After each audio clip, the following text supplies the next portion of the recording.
है दोस्तों, welcome to the tech design study. तो आज से दोस्तों हम एक नई प्लेलिस्ट स्टार्ट करने वाले हैं जिसका नाम होगा फंडामेंटल ऑफ मॉडर्न मैन्युफैक्चरिंग। ठीक है, तो बेसिकली अगर आप एक मैकेनिकल इंजीनियर हो और अगर आप मैकेनिकल इंजीनियरिंग की किसी भी फील्ड में हो कि सपोज मेंटेनेंस में या प्रोडक्शन में या फिर डिजाइन इंजीनियर हो ओके, और या फिर आप R&D डिपार्टमेंट में रिसर्च एंड डेवलपमेंट डिपार्टमेंट में हो तो आपको मॉडर्न मैन्युफैक्चरिंग का नॉलेज बहुत ही कंपलसरी है। ठीक है, तो मॉडर्न मैन्युफैक्चरिंग बेसिकली एक बेसिक नॉलेज है हर इंडस्ट्रियल प्रोसेस के बारे में जो कि आपको आगे जॉब करते समय फेस करनी पड़ेगी। ठीक है, तो हर प्रोसेस के बारे में आपको कुछ ना कुछ नॉलेज जरूरी होना चाहिए। ठीक है, तो इस प्लेलिस्ट में उस प्रोसेस के बारे में या फिर जिस भी फील्ड में आप काम कर रहे हो उसके बारे में हम डिटेल में बात करेंगे। तो ये जो वीडियो है दोस्तों, ये बेसिकली एक इंट्रोडक्शन वीडियो है जो कि इस प्लेलिस्ट में मैं बताने जा रहा हूं आगे।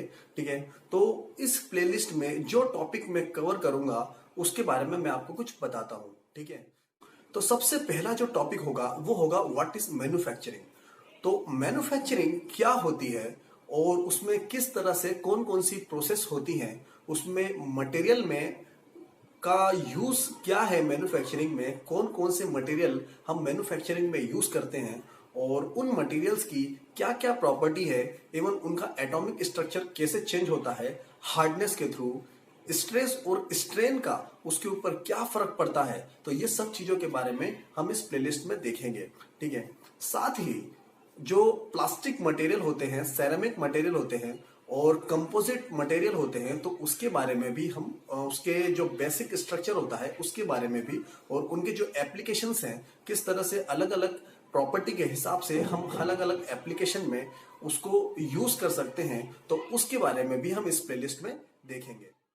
साथ ही साथ मेटल में जो अलॉयज होते हैं और फेरस और नॉन फेरस मेटल्स होते हैं तो उसके बारे में भी, और मटेरियल का वॉल्यूम में किस तरह से चेंजेस होता है और मटेरियल का किस तरह से मास में चेंजेस होता है और हीटिंग प्रोसेस से क्या क्या इफेक्ट उस मटेरियल में प्रोड्यूस होते हैं, उसके बारे में भी हम इस प्लेलिस्ट में बात करेंगे। इस प्लेलिस्ट में हम बात करने वाले हैं डायमेंशन, टॉलरेंस और मेजरमेंट के बारे में। ठीक है, तो किस तरह से किसी भी कंपोनेंट में हम डायमेंशनल टॉलरेंस प्रोवाइड कराते हैं और उसमें किस तरह से स्टैक एनालिसिस में वो कंपोनेंट ना फंस जाए, तो इसका भी हम ध्यान रखते हैं।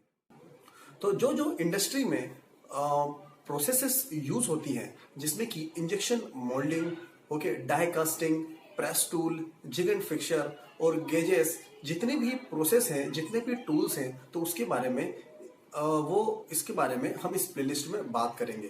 तो कहाँ से वो टूलिंग स्टार्ट होती है और कहाँ से वो टूलिंग खत्म होती है, तो फ्रॉम बिगिनिंग टू एंड हम इस प्लेलिस्ट में पूरी तरह से जानेंगे। तो बेसिकली इस प्लेलिस्ट में हम जो भी बेसिक नॉलेज है जो कि इंडस्ट्रियल प्रोस्पेक्टिव से बहुत ही इंपॉर्टेंट है किसी भी मैकेनिकल इंजीनियर के लिए, तो उसके बारे में हम इस प्लेलिस्ट में बात करेंगे।